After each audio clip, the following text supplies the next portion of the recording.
অনন্ত প্রেম। সে ছিল ভালোবাসার জন্য পাগল। একটু ভালোবাসার জন্য সে সব কিছু করতে পারত, কিন্তু এই জগতে ভালোবাসার বদলে শুধু স্বার্থই খুঁজে পেয়েছিল সে। তারপর একদিন সে শুনল এই জগতের মালিক জগন্নাথ, তিনিও নাকি তারই মতো ভালোবাসার কাঙাল ছিল। একটু ভালোবাসা পাওয়ার জন্য সেও ছটপট করে। একদিন সে ঠিক করল জগন্নাথকে একটু ভালোবাসা দিয়ে দেখা যাক।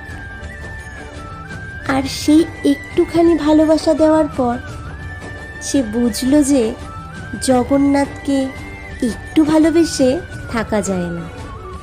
জগন্নাথের রূপের দ্বারা বশীভূত হয়ে সে যেন নিজে থেকেই তার হৃদয়ের ভাণ্ডার থেকে অনন্ত প্রেম জগন্নাথের চরণে ঢেলে দিল।